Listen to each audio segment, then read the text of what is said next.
After 2 days of negotiations behind closed doors, talks between Ukraine and Russia have concluded in Geneva.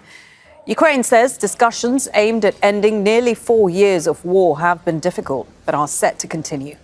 Both sides say some progress was made, although key issues still require further coordination. The meetings were mediated by the United States and took place just a week before the 4th anniversary of Russia's full-scale invasion of Ukraine. Security parameters and mechanisms for implementing possible decisions were discussed. A number of issues were clarified, while others remain under additional coordination. We're focused on working through the key provisions required to finalize the process. This is complex work that requires alignment among all parties and sufficient time. There is progress, but no details can be disclosed at this stage. We have Yulia Shapovalova in Moscow. Audrey MacAlpine is in Kyiv. But first, let's go to Osama bin Javaid, who is in Geneva, where those talks have been taking place. So, Osama, going into these talks, we know the key sticking points were pretty clear. Would Ukraine concede more territory? And what guarantees could it secure to prevent another Russian attack? Has there been any movement on those 2 points? Well, details are still not clear as these talks ended earlier than expected. It was just a couple of hours where these talks resumed at the Intercontinental Hotel, these trilateral talks between the United States, the Russians and the Ukrainians, and then concluded shortly after. It was different to the sessions they had yesterday, where the talks lasted for about 5 to 6 hours, and these were difficult negotiations on the first day. We're hearing from both sides that this was some progress was made, and that is something that you heard from Steve Witkoff just yesterday as well, about these talks moving in a positive direction. Again, the substance of which, the real tangible results of that are still too early to ascertain, because both sides are going to take their respective versions of what they've been told to their capitals and then build on that. Now, there is an impetus because the US president said that he's been closely monitoring these talks, and none of these sides is willing to concede.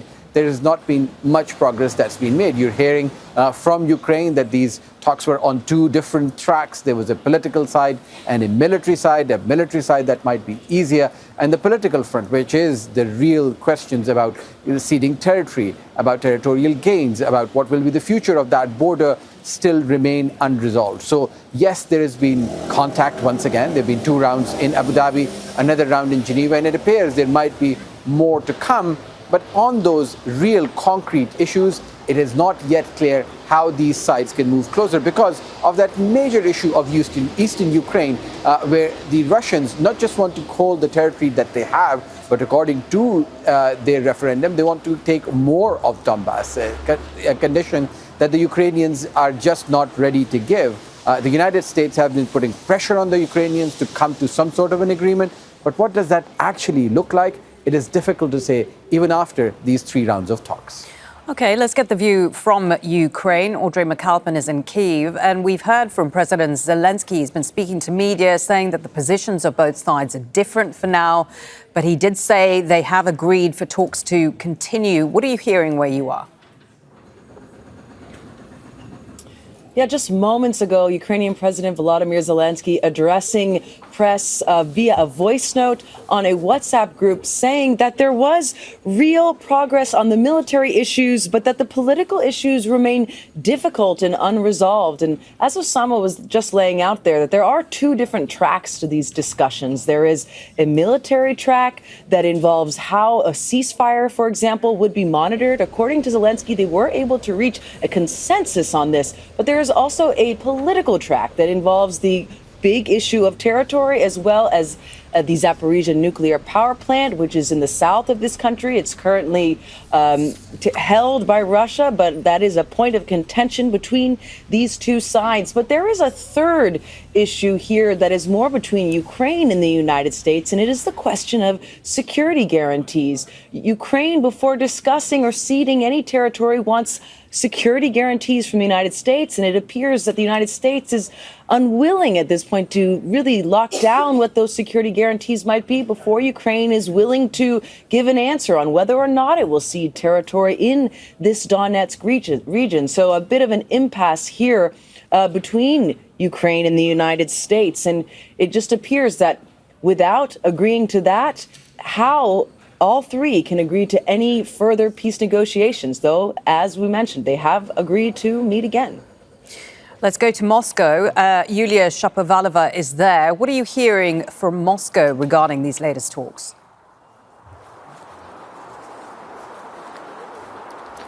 Well, first and foremost, according to head of the Russian delegation in Geneva, Vladimir Medinsky, the negotiations in Geneva were difficult but constructive, and a new round of talks will take place soon. We do not have any details regarding when or where, but still the talks are going to continue. Well, these current round of talks basically yielded no results. Sources say that the reason for the deadlock is the position of head of the Russian delegation, Vladimir Medinsky. Ukraine says that the Russian delegation tried to turn the negotiations into just a formal meeting.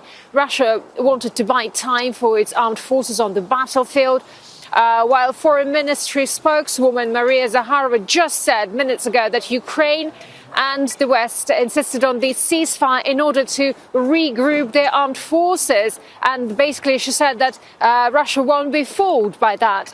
Reportedly, the Russian delegation insisted on the recognition of Crimea, the Donetsk, Luhansk, Zaporizhia and Kherson regions. Even though some parts of those territories are not under Russia's control, Russia also demands that Ukraine remain neutral and it doesn't join NATO without NATO membership for at least 15 years. Ukraine rejects all that. Ukraine insists on international guarantees involving Europe and the United States, including the possible deployment of peacekeepers, which is not acceptable for Russia. Russia says they will immediately become a legitimate military target as soon as they are deployed in Ukraine. So the negotiations will continue soon, but again, taking into account all the differences and unwillingness of both sides to compromise, it's hard to expect a breakthrough anytime soon.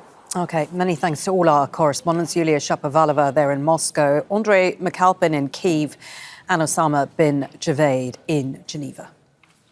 Don't miss out. Get the full picture. Subscribe to Al Jazeera for reliable news and expert insights. Like, share, stay ahead.